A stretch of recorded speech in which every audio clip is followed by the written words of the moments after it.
البدر كطلعته وجه جميل والشمس كبسمته ظل ظليل. Assalamualaikum warahmatullahi wabarakatuh.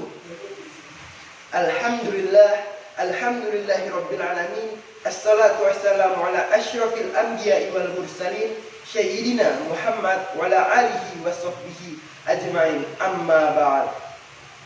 Yang terhormat Ibu Bapak Dewan Juri, pertama-tama marilah kita panjatkan rasa syukur atas kehadirat Allah Subhanahu wa taala yang telah memberikan kita nikmat hidup, nikmat sehat, nikmat nafas, sehingga hari ini kita bisa hidup hari ini dan melaksanakan tugas semestinya untuk terus beribadah kepadanya dan bertobat sebelum terlambat.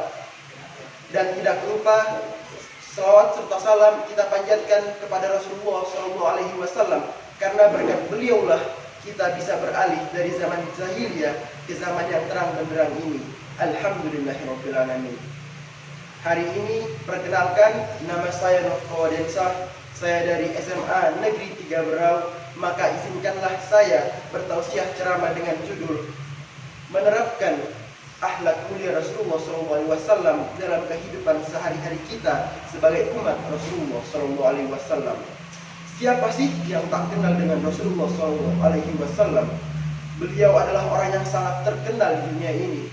Tidak hanya terkenal sebagai pemimpin kita sebagai umat muslim, tapi di dunia ini bahkan Rasulullah SAW dinobatkan sebagai orang peringkat nomor 1, sebagai orang yang paling berpengaruh di dunia ini. Dan itu adalah buku buatan orang luar, dan dia tidak beragama Islam. Masya Allah. Rasulullah SAW sendiri memiliki akhlak mulia yang sangat bagus, memiliki suri tauladan yang sangat baik.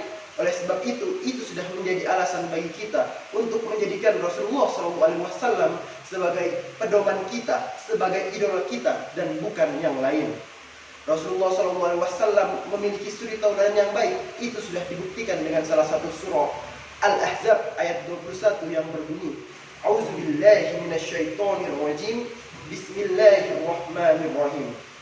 Laqad kana lakum fi Rasulillahi uswatun hasanatun liman kana yarjullah wal yawmal akhir wa zakarallaha katsira. Yang berarti sungguh telah ada pada diri Rasulullah itu suri tauladan yang baik, yaitu bagi orang-orang yang selalu mengharapkan rahmat dari Allah Subhanahu wa taala dan hari kiamat, dan orang-orang yang selalu mengingat Allah Subhanahu wa taala.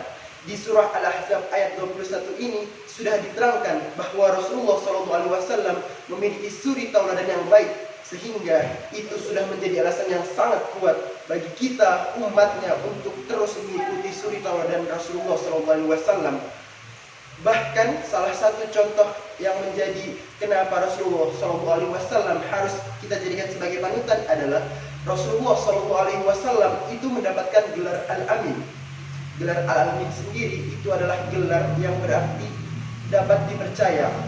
Bayangkan Rasulullah SAW mendapatkan gelar itu pada zaman itu, yang berarti Rasulullah SAW pada zaman itu dipercayai oleh umatnya. Seperti Rasulullah SAW itu selalu amanah, tidak pernah berbohong, selalu jujur.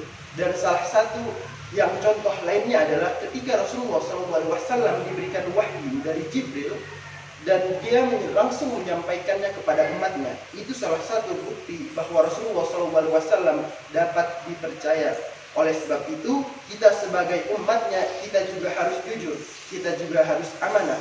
Ya, walaupun dalam beberapa waktu kadang jujur dan amanah itu susah diterapkan karena ada hal-hal lain yang menjadikan alasan. Tapi bukan berarti saat kita dalam keadaan sulit kita menghilangkan baik itu dan beralih ke arah yang buruk, seperti tidak berbohong dan tidak amanah. Nah teman-teman, oleh sebab itu ketika Rasulullah SAW menyampaikan amanatnya dan bersikap jujur, kita harus seperti itu juga, karena itu tergolong sebagai suri tauladan yang baik. Maka jadikanlah Rasulullah SAW sebagai pedoman hidup kita, agar hidup kita bisa menjadi lebih baik dan memiliki suri tauladan yang benar sesuai ajaran Rasulullah SAW. Maka demikianlah ceramah tausiah yang bisa saya sampaikan. Assalamualaikum warahmatullahi wabarakatuh.